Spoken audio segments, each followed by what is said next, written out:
And వీళ్ళందరూ satisfy అవుతూ ఉన్నారు మీ డెసిషన్స్తో, బట్ ఒక్కరు మాత్రం చాలా బాధపడుతున్నారు సార్, టూరిజం వాళ్ళు.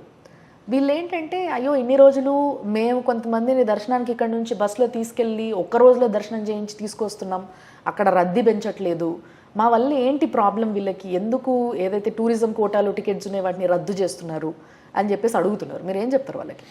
ఇది టూరిజం ప్లేస్ కాదు, first of all pilgrim centre. అది టూరిజం అనేది రాంగ్, బేసిక్ రాంగ్. ఎట్లా అవుతుంది తిరుమల టూరిజం? అంటే చుట్టుపక్కల ఇంకా చాలా ఉన్నాయి కదా సార్, అవన్నీ చూపించి టూరిజం తిరుమలకి సంబంధం లేదండి. అప్పుడు ఏదో లాస్ట్ గవర్నమెంట్లో వాళ్ళ ఇంట్రెస్ట్తోని చేసి టికెట్లన్నీ అమ్ముకొని బ్లాక్లు అమ్ముకొని. అంటే మీరు ఇట్లా అంటే ఇంకొక మాట కూడా వస్తుంది సార్, అంటే ఇది మీ కౌంటర్ వేరే దగ్గర నుంచి వచ్చేలోపు నేనే అడిగింది బెటర్ అని.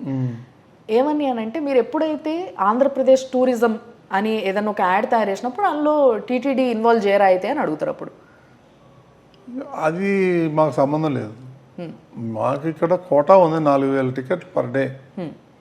అంత బ్లాక్లో మ్యాక్సిమం బ్లాక్లు అమ్మేసుకుంటున్నారు. I have a record. మేము స్టింగ్ ఆపరేషన్ చేసాం ఈ టూరిజం వాళ్ళ మీద. 300 రూపాయల టికెట్లు 3,300కి అమ్ముతున్నారు. 500 రూపాయల టికెట్ 5,000కి అమ్ముతున్నారు. నేను రికార్డ్ మాట్లాడద్దు కానీ నేను కూడా ఒప్పుకుంటున్నా ఈ విషయాన్ని. నేను కూడా పర్సనల్ గా ఎక్స్పీరియన్స్ చేసిన. నేను ఒట్టిగా మాట్లాడలేదు, ఒట్టిగా డిసిషన్ తీసుకోలేదు. మేము స్టింగ్ ఆపరేషన్ చేసాం, చేసి దాన్ని విజిలెన్స్ వాళ్ళకి ఇచ్చాము, టిటిడి విజిలెన్స్ వాళ్ళకి. ఉందా సార్ ఏదైనా ప్రూఫ్ మీ దగ్గర? ఉందండి. 300 రూపాయల టికెట్లు 3,300లకు కొన్న రిసిప్ట్ ఉంది మన దగ్గర.